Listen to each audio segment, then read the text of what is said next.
Chapter 11. Pleased to meet you. I will now crush your windpipe. I collapsed on the grass, gazing up through the tree branches at the blue sky. I had trouble breathing. I hadn't had an asthma attack in years, but I remembered all the nights my mom had held me while I wheezed, feeling like an invisible belt was tightening around my chest. Maybe you're wondering why my mom would take me camping and climbing in the mountains if I had asthma, but being outside always helped. Lying on the middle of the atrium, I breathed in the fresh air and hoped my lungs would settle down. Fortunately, I was pretty sure this wasn't an asthma attack. This was a complete nervous breakdown. What shook me wasn't just the fact that I was dead, stuck in a bizarre Viking afterlife where people ordered pig heads from the room service menu and impaled each other in the lobby. The way my life had gone so far, I could accept that. Or, of course, I'd end up in Valhalla on my 16th birthday. Just my luck. What really hit me, for the first time since my mom died, I was in a comfortable place, alone and safe, as far as I could tell at the moment. Shelters didn't count. Soup kitchens and rooftops and sleeping bags under bridges didn't count. I'd always slept with one eye open. I could never relax. Now I was free to think. And it wasn't a good thing. Thinking was not a good thing. I never had the luxury of grieving properly for my mom. I'd never had time to sit and feel sorry for myself. In a way, that had been as helpful to me as the survival skills my mom had taught me. How to navigate, how to camp, how to make a fire. All those trips to the parks, the mountains, the lakes. As long as her beat-up old Subaru was working, we'd spend every weekend out of town, exploring the wilderness. What are we running from? I asked her one Friday, a few months before she died. I was annoyed. I wanted to crash at home for once. I didn't understand her frantic rush to pack up and leave.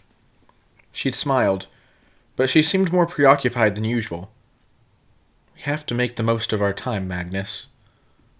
Had my mom been deliberately preparing me to survive on my own, almost as if she had known what would happen to her?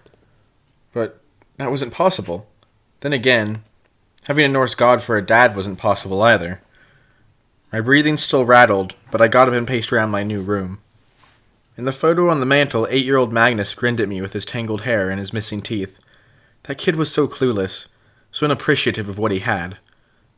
I scanned the bookshelves. My favorite fantasy and horror authors from when I was younger: Stephen King, Darren Shan, Neil Shusterman, Michael Grant, Joe Hill. My favorite graphic novel series: Scott Pilgrim, Sandman, Watchmen, Saga, plus a lot of books I'd been meaning to read at the library. Pro-homeless tip: public libraries are safe havens. They have bathrooms, they hardly ever kick out kids who are reading as long as you don't smell too bad or cause a scene. I pulled down the illustrated children's book of Norse myths my mom read to me when I was little. Inside were simplistic pictures of happy, smiling Viking gods, rainbows, flowers, and pretty girls with blonde hair, and sentences like, "The gods dwelt in a wonderful and beautiful realm." There was nothing about the Black One Cert who burned baby carriages and threw molten asphalt. Nothing about wolves that murdered people's mothers and made apartments explode. That made me angry.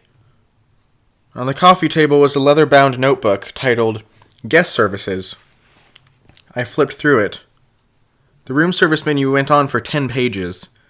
The TV channel list was almost as long, and the hotel map was so convoluted, divided into so many subsections I couldn't make sense of it.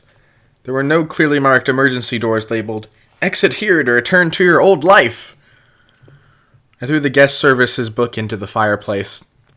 As it burned, a new copy appeared on the coffee table.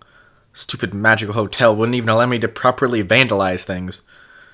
In a rage, I flipped the sofa. I didn't expect it to go far, but it cartwheeled across the room and smashed into the far wall. I stared at the trail of dislodged cushions, the upside-down sofa, the cracked plaster and leather skid marks on the wall. How'd I done that? The sofa didn't magically right itself, stayed where I'd thrown it. The anger drained out of me. I probably just made extra work for some poor staff member, like Hunding. That didn't seem fair. I paced some more, thinking about the dark, fiery guy on the bridge and why he'd wanted the sword.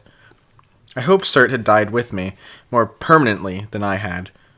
But I wasn't optimistic. As long as Blitz and Hearth had gotten away safely. Oh yeah, Randolph too, I guess. And the sword itself. Where was it? Back on the river bottom. Valhalla could resurrect me with a chocolate bar in my pocket, but not a sword in my hand. That was messed up. In the old stories, Valhalla was for heroes who died in battle. I remembered that much. I definitely didn't feel like a hero. I'd gotten my butt kicked and my guts cannonballed, but stabbing Surt and toppling off the bridge, I'd simply failed the most productive way possible. A brave death? Not so much. I froze. An idea struck me with a force like a sledgehammer. My mom. If anyone had died bravely, she had, to protect me from... Just then, someone knocked on my door. It swung open and a girl stepped inside. The same girl who had circled over the battle on the bridge, then pulled me through the gray void. She had ditched her helmet, chainmail, and glowing spear. Her green headscarf was now around her neck, letting her long brown hair spill freely over her shoulders. Her white dress was embroidered with the Viking runes around the collar and cuffs. From her golden belt hung a set of old-fashioned keys and a single-bladed axe. She looked like the maid of honor at someone's Mortal Kombat wedding. She glanced at the overturned sofa. "Did the furniture offend you?" "You're real," I noted. She patted her own arms. "Yes, it appears I am." "My mother," I said. "No," she said. "I'm not your mother." "I mean, is she here in Valhalla?" The girl's mouth formed a silent "oh." She gazed over my shoulder as if considering her answer. "I'm sorry. Natalie Chase is not among the chosen. But she was the brave one. She sacrificed herself for me." "I believe you." The girl examined her key ring. "But I would know if she were here. We Valkyries are not allowed to choose everyone who dies bravely. There are many factors, many different afterlives." "Then where is she? I want to be there. I'm no hero." She surged toward me, pushing me against the wall as easily as I'd flipped the sofa. She pressed her forearm against my throat. "Don't say that," the girl hissed. "Do not say that, especially not tonight at dinner." Her breath smelled like spearmint. Her eyes were somehow dark and bright at the same time. They reminded me of a fossil my mom used to have, a cross-section of nautilus-like sea animal called an ammonite. It seemed to glow from within, as if it had absorbed millions of years of memories while lying under the earth. This girl's eyes had that same sort of luster. "You don't understand," I croaked. "I have to..." She pushed harder against my windpipe. "What do you think I don't understand? Grieving for your mother? Being judged unfairly, being somewhere you don't want to be, forced to deal with people you'd rather not deal with." I didn't know how to respond to that, especially since I couldn't breathe. She stepped away. As I choked and gagged, she paced the foyer, glaring at nothing in particular. Her axe and keys swung on her belt. I rubbed my bruised neck. "Stupid Magnus," I told myself. "New place, learn the rules." I couldn't start whining and making demands. I had to set aside the question of my mother. If she were anywhere, I'd figure that out later. Right now, being in this hotel was no different from walking into an unfamiliar youth shelter, alley encampment, or church basement soup kitchen. Every place had rules. I had to learn the power structure, the pecking order, the no-nos that would get me stabbed or rolled. I had to survive, even if I was already dead. "Sorry," I said. My throat felt like I'd swallowed a live rodent with lots of claws. "But why do you care if I'm a hero or not?" She smacked her forehead. "Wow, okay, maybe because I brought you here. Maybe because my career is on the line. One more slip-up and..." She caught herself. "Never mind. When you're introduced, go along with what I say. Keep your mouth shut, nod your head, and try to look brave. Don't make me regret bringing you here." "All right, but for the record, I didn't ask for your help. Odin's Eye, you were dying. Your other options were Helheim or Ginnungagap or..." She shuddered. "Let's just say there are worse places to spend your afterlife than in Valhalla." "I saw what you did on the bridge. Whether you recognize it or not, you acted bravely. You sacrificed yourself to save a lot of people." Her words sounded like a compliment. Her tone sounded like she was calling me an idiot.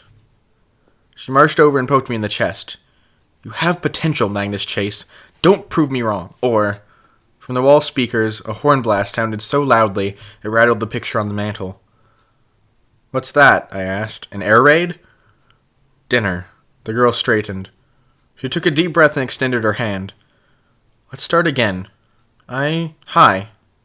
I'm Samir Alabas." I blinked. "Don't take this the wrong way, but that doesn't sound very Vikingish name." She smiled tightly. "You can call me Sam. Everyone does. I'll be your Valkyrie this evening. Pleased to meet you properly. She shook my hand. Her grip so tight my finger bones popped. I will now escort you to dinner. She forced a smile. If you embarrass me, I'll be the first to kill you.